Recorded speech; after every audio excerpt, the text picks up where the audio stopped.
ಇಂದು ಬೆಂಗಳೂರಿನಲ್ಲಿ RCB Gujarat match ಇದ್ದು ಕಳೆದೆರಡು ಪಂದ್ಯಗಳಲ್ಲಿ ಸೋಲನ್ನು ಅನುಭವಿಸಿರುವ ಹಾಲಿ ಚಾಂಪಿಯನ್ ಆರ್ಸಿಬಿ ತಂಡ ಈ ಬಾರಿ WPLನಲ್ಲಿ ಗುರುವಾರ ಗುಜರಾತ್ ಜೈಂಟ್ಸ್ ವಿರುದ್ಧ ಸೆಣಸಾಡಲಿದೆ.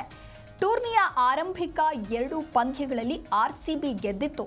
ಆದರೆ ಚಿನ್ನಸ್ವಾಮಿ ಕ್ರೀಡಾಂಗಣದಲ್ಲಿ ಮುಂಬೈ ಹಾಗೂ ಯುಪಿ ವಾರಿಯರ್ಸ್ ವಿರುದ್ಧ ಸೋತಿದೆ. ಹೀಗಾಗಿ ತಂಡ ಹ್ಯಾಟ್ರಿಕ್ ಸೋಲು ತಪ್ಪಿಸಿಕೊಳ್ಳಬೇಕಾದ ಒತ್ತಡದಲ್ಲಿದೆ. ಜೊತೆಗೆ ಪ್ಲೇ ಆಫ್ ಗೇರ್ಬೇಕಿದ್ರೆ ತಂಡಕ್ಕೆ ಈ ಪಂದ್ಯದಲ್ಲಿ ಗೆಲುವು ಅತ್ಯಗತ್ಯ. ಮತ್ತೊಂದೆಡೆ ಯುಪಿ ಆಡಿರುವ 4 ಪಂದ್ಯಗಳಲ್ಲಿ ಕೇವಲ 1 ಪಂದ್ಯದಲ್ಲಿ ಗೆದ್ದಿದ್ದು ಅಂಕಪಟ್ಟಿಯಲ್ಲಿ ಕೊನೆಯ ಸ್ಥಾನದಲ್ಲೇ ಬಾಕಿಯಾಗಿದೆ. ಎಲ್ಲ ವಿಭಾಗದಲ್ಲಿಯೂ ಸುಧಾರಿತ ಪ್ರದರ್ಶನವನ್ನ ನೀಡಿದ್ರಷ್ಟೇ ತಂಡಕ್ಕೆ ಗೆಲುವು ದಕ್ಕಲಿದೆ.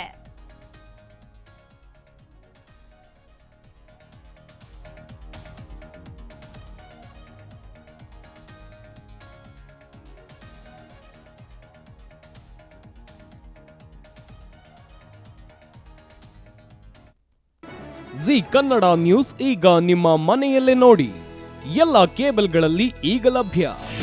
ನಿಮ್ಮ ನೆಚ್ಚಿನ ಜಿ ಕನ್ನಡ ನ್ಯೂಸ್ ಈಗ ಸನ್ ಡೈರೆಕ್ಟ್ ನಲ್ಲಿ number 292, Tata play number 1664, Jio TV number 1334, NXT digital number 30, in cable number 30, city networks 51, U digital number 162, GTPL number 17, Rockline telecommunications number 42, Shri Basaveshwara cable number 168, rural cable network 60, Vinayaka digital 57, Abhishek cable 821, city channel 53, Siddeshwara cable network 57, V4 digital Infotech 628, Surya digital networks 53, Gajanan digital number 836, Malnad Infotech private limited number